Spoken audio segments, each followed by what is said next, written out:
Okay, what we've got here is a little bit different. If you recall, my channel says things that interest me or not.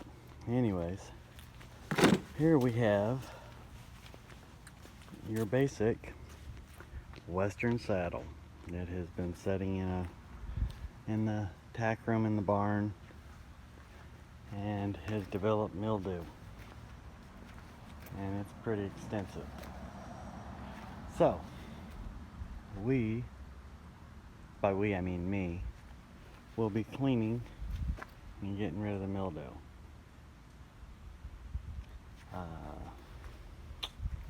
Yeah, so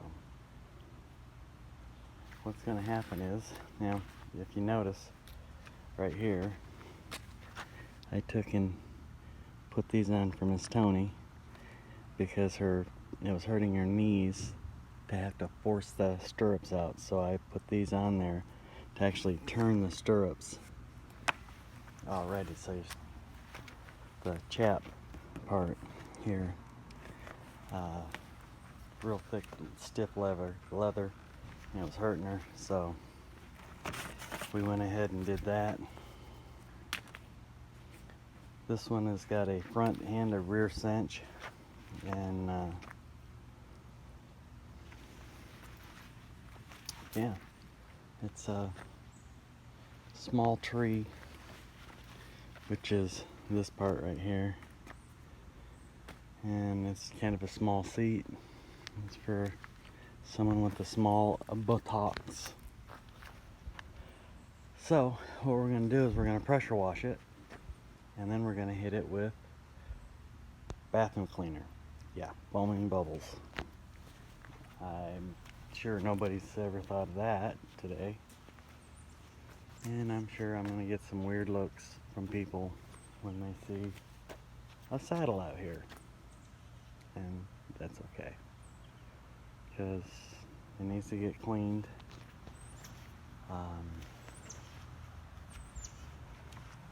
And then you just let it dry, and then you tongue oil or whatever, but Jesus out of it. But yeah, it's pretty bad. It's all up in there.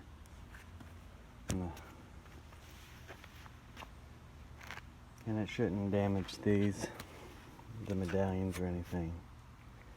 So today's a good day for it. It's not too hot, but it is hot. So let me get to it, and I'll give you a up-to-date. Okay, we've already knocked all the mildew off, but you can see that the spores or the roots or whatever you would call it, the mildew is still in the leather in certain places. You can see the discoloration right here, and some of it here where you can see it there. I don't know if you can see it in the glare of the sun, where some of you can see some of the discoloration there. Alright, so let me get this belt right here, the cinch, or the girth, and then we'll start scrubbing out with scrubbing bubbles. Yeah. Okay, so here in the sun, I've washed all the mildew off of it. I believe you can see the multiple colors there. That's where the mildew was. It was kind of into the seal coat of the leather itself. However, with the bathroom scrubbing bubbles, that mold is now dead and no longer there. So now it's time. It's got to set out in the sun and dry. It's kind of time-consuming process. People don't realize it, but it's not water that'll damage leather. It's the lack of oil. So as soon as we get this dry, as in like the water dries up, then we're going to take and oil the snot out of it with tongue oil. There may be places where we have to put a little beeswax or something in with the oil, but by and large, that's what it's. That's the end result right there. So I will close this part of it out, and yes, it's setting on a walker. Walkers are my low-cost sawhorses, and it's metal, so it won't rust. Aluminum, you know, hey, it does a good job. So there it is. It's a pretty little saddle, and we will get it finished up, and then it's probably just going to go on display and with the English riding saddle in the house somewhere. All right. Next video coming soon. All right. It's sitting in the garage. I believe Miss Tony might have put a coat of neat's foot oil on it, but you can see where it's retaining its, or it's going back to its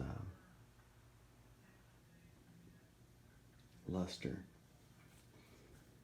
Again, the number one killer of leather is the lack of oil. It just dries out and deteriorates. So, there that bad boy is. I'm sorry for the jerkiness of the video, but you can see all down in there where there was mildew. It's all come off, and that's just fingerprints when it's oiled up.